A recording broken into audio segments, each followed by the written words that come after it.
Welcome to Tooth Talk. I'm here with Dr. Katie Post from the Northwest Dental Group. Thank you for joining me today. Thank you. Thanks for having me on. I appreciate it. Always a pleasure. Yeah. Always a pleasure. Let's talk about x-rays today. Yeah. If I hadn't been to the dentist before and I walked into your office, what would you do as far as x-rays go? That is a great question, and we get this all the time. So the American Dental Association has set the standard of care. And so when they come in, the initial is 20 x-rays. And that sounds like people are like, whoa, that's so many, but really it's not. And the amount, now that we've all switched to digital x-ray, when I first became a dentist, we had this film and all this radiation that came with it. We have just a fraction of that with these digitals, and it's reduced the amount of radiation. What we're looking at with those x-rays is not only are we looking for cavities, but we're looking for the tips of the root. And then after that first set, then depending on, have you never had a cavity? It might be a year or 2 years before you come back. Do you have cavities all the time? We might need to take them more. So the recommendation is at a year, then you do what's called 4 bite wings, and it's just 4 little x-rays, and those are just looking for cavities on the back teeth. The disadvantage to that is you might have had those 4 x-rays, but they don't x-ray the front teeth, and you might miss a cavity starting on the front tooth. And so that's where the exam comes in. We always try to pair the two, what we see in the mouth with what we see on the x-rays. I'll have patients say all the time, well, if you don't see anything in my mouth, I don't want to take any x-rays.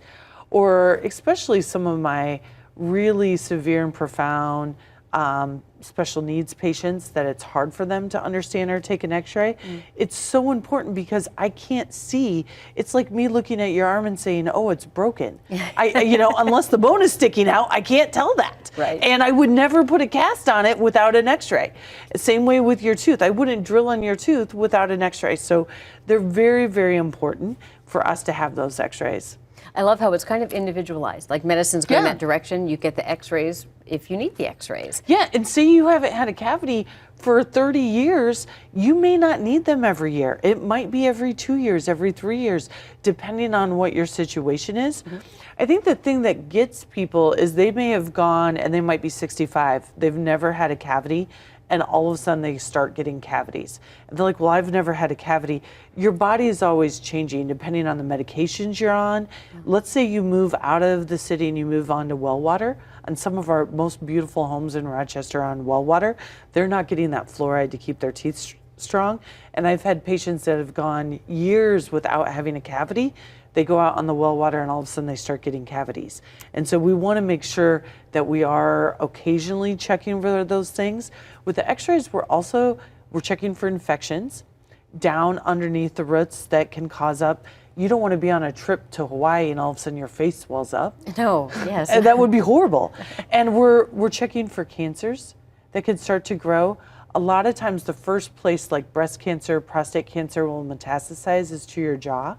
And we're trying to catch that early to help people, and we find that all the time. In fact, I've lost a good friend to that, and so it's very important to us that we follow that. We're looking for gum disease. So I had a patient that I was showing yesterday, their gum disease, the bone was sort of dissolving around the teeth, and those teeth are starting to get loose, and they couldn't see that. Until you take the x-ray, you can see that bone loss. You were talking about cancer and other things. People forget that everything's connected. Yes. And your mouth isn't in isolation from the rest of your body. It's not. No. Actually, we'll see patients in, and all of a sudden we'll see a change, especially if it's somebody I see every 6 months, and we'll end up sending them to their MD and find out that they're now type 2 diabetic, and their gums are bleeding or they're getting cavities more. We've found a couple cancer patients that way, just because their gums and their teeth show their body is under stress. It's so interesting. So if I am pregnant, can I get an x-ray? Absolutely. So that's a new change. When I first came out of dental school, it was like if you were pregnant, we just didn't touch you at all. We were scared. And now we know that pregnancy is not a disease, and it's very, very safe to take x-rays. Actually, the risk of not taking x-rays, if you get in an infection, we now know that's in connection with some of the preterm labors.